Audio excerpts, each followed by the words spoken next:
За инquiry сайтаас л асууя итгэсэн зөвлөлөөгч орсон байна. Ерөнхийдөө энэ үндсэн хуулиар хамгаалагдсан нэг эрхийг нөгөө эрхээс дээгүүр тавих гэдэг юм уу? Илүүд үзэх. Энэ зүйл явчуу гэж зүгээр энгийн үгээр хэлмээр байна. Өөрөөр хэлэх юм бол бас энэ асуудлын цаатлын үр дагавар бол нийгэмд бол ноцтой болно шүү. Хүнийг үзэл бодлоо илэрхийлэх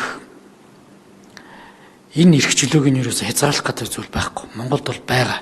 Харин үзэл бодлоо чөлөөтэй илэрхийлэх, үг хэлэх эрх чөлөө гэдэг бол худал мэдээл тарах, хин нэгнийг гүжирдэг гүтэх гэдгээс хоёр тэнгэр газар шиг ялгаатай байхгүй.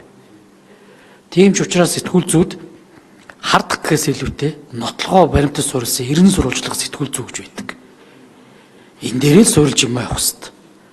Хэд бас ингээд манай сэтгүүлчд маань энэ л бол ингээд явчих шиг боллоо. Би зүгээр энэний үр дагаврыг хууль зүйн дотоод хэргийн сайд юу гэж харж байгаа вэ? Энийг та бас нэг товчхон хэлж өгөөч. Хоёрдугаарт ерөн энэ эрүүгийн хуулиар энэ хүний нэр төр алдар хүндийг хамгаалдаггүй хичнээн орн байт юм бэ? Хамгаалдаг хэд байт юм бэ? Энтлийн судалгаа бол бас хийгдчихсэн. Энэ хамгийн сүүлийн байдлаар ямар хуу мэдээлэл байна? Та бас олон нийтэд нэг хэлж өгөөч. Хоёрдугаарт энэ цахим орчинд нэр хаяггүй. За нөгөө хиймэл оюун AI.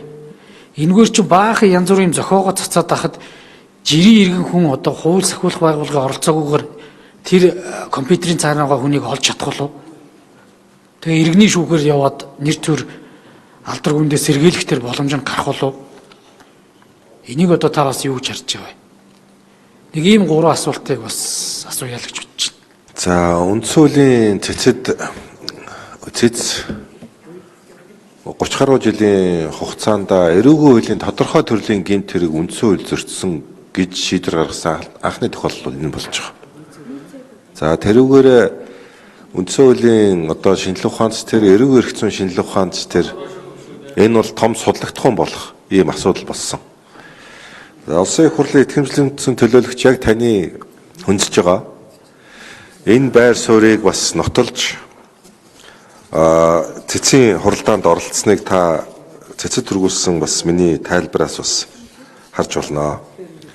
За энэ цэцгийн хуралдаанд тухайлбал би бусад улс орны энэ эрүүгийн хууль тогтоомжид энэ гүтэх асуудал ер нь хуульчлагдсан байдгүй гэдэг харьцуулсан судалгааг цэцэд бол өгсөн байдаг. Энэ арчилсан гэж байгаа хүний эрх гэж байгаа бүх улсад энэ асуудал эрүүгийн хууль тогтоомжоор хүний нэр төр алдар хүнд эрүүгийн хуулиар хамгаалагддаг.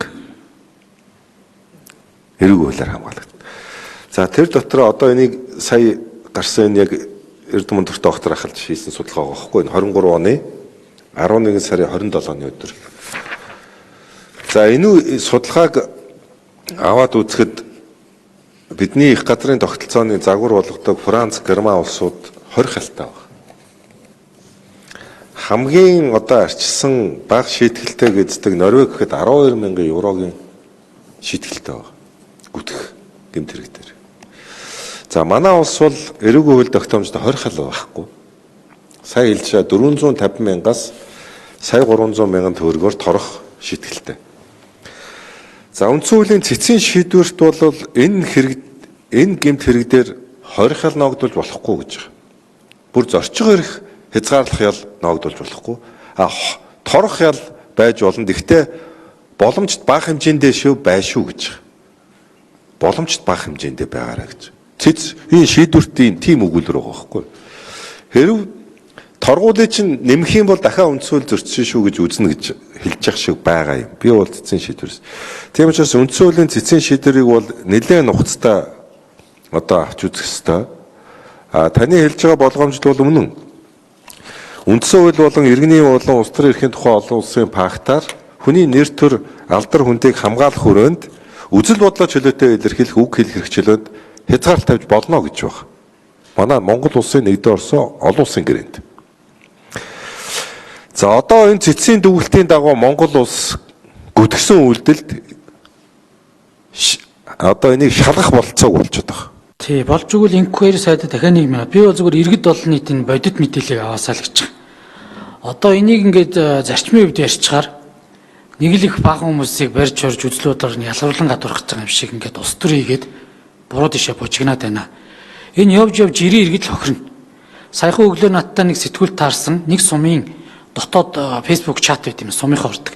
Тэн дээр нэг сувлагч эмэгтэйг маш эвгүйгээр бичээд нөгөө сувлагч эмэгтэй бараг амиа орлого дээр өгч ийн гэж байна. Ийм л юм одоо газар авна.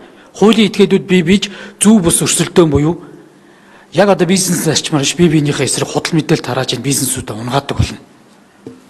Компьютерийн араас нэр хаяггүй хүмүүс троллууд жирийн иргэдийг зөвхөн зохиож гүтгэж янз бүрийн эвлүүлж тавина.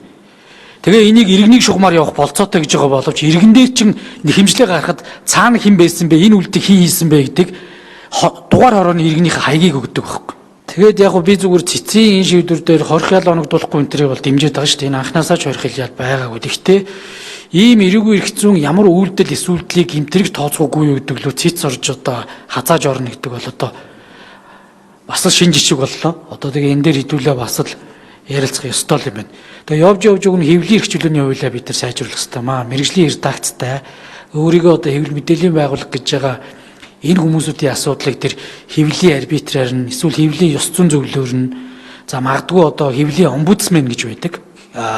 Хэвлэлийн комиссариуд буюу энэ одоо олон төрөл байдлуудаар маргааны шийддэг, зөвтгдөг ийм зүйлүүд уг нь байж болох байсан. Тэгээ одоо цаана одоо жирийн иргэд бие биенээ яагаад энэ нэг л үр дагаврыг дараа нь хэн хариуцах юм бол тоо цэц хариуцах бол тоо бага хүмүүс одоо амиа орлох төвшөнд хүрээд ирэхээр яах бол энэ дээр одоо бас цаашдаа яах ёстой вэ? Хууль зүйн дотоод хэргийн сайд бас нэг зөрчил рүү оруулах. Мэдээж хүний одоо үг хэлэх хүсэл бодлоо илэрхийлэх хичээлийг төр хамгаалах хэрэгтэй. Энийг дайлимдуулаад мангастаад байна. Зарим одоо улс төрийн нөхдүүд одоо энийг ашиглаад үзэл бодлыг шоронжуулах гэдэг, айлах гэдэг, ичээх гэдэг ийм үндслээр энэ асуудлыг одоо үндсүүлийн зэст маргаа очсон. За энэ хүрээнд хууль тогтоогч бол энэ эрүүг хуулийн 13-14-ийг боловсронгуй болгох. Өөрөөр хэлбэл илт худал мэдээлэл гэдэг мэргэжлийн алдаа, андуурл энэ юмнуудаас нь ялгаж зориуд санаатай зохион байгуулалтаагаар энэ гүтгэж байгаа үйлдэлийн бол хариуцлагатай байх ёстой гэдэг талаас нь бол хэлсэн. Тэгэхдээ одоо ингээд агуулад бүхэлдээ одоо үндсүүл зөрчсөнгээ хүчингү болгосны гор нь юу болж гарах гэдэг нөхөр энэ нийгмийн ёс суртахууныг эвдэж байгаа хүн хүнээ гүтгэж байгаа энэ үйлдэл ямар ч хариуцлагагүй болчихдог. Сайн зэрэг гişүүн чухал нюанс хөндөд байгаа байхгүй юу? Энэ эрүүгийн хуулиас одоо энэ заалт 11 сарын 24-ний өдрөөс ингээд түтгэлцснээс улбалаа юу болоод байна нөхөр? Энэ гүтгэлгийн чи 90 гаруй хувь захин орчинд яваад байгаа. Тэр дотроо нэр нүрээ нуусан хаягнуудаас яваад байгаа зохион байгуулалтаа. Энийг иргэний шүүх олж тогтоодоггүй. Зөвхөн мөрдөх алба. Одоо тэр цаад эзнийг нь энэ хаягны ард ямар нэр нүрээ нуусан этгээд байгаад мөрдөх байгууллага ол тогтоодог байхгүй. Тэгэхээр энэ нэр нүрээ нуусан захим хаягны цаана энэ гүтгэлэг доромжлыг түгээж байгаа энэ этгээдүүд ямар ч хариуцлагагүй ийм нийгэм рүү бид явлаа шүү. За энэний хариуцлагыг одоо би хэн үүрхгүй тухай би одоо хэлэх юм галах. Гэхдээ энэ мэдээж удаа явахгүй. Ягаад гэхээр нийгмийн ёс суртахууныг хамгаалах чинь төрийн үндсэн үүрэг шүү дээ бас.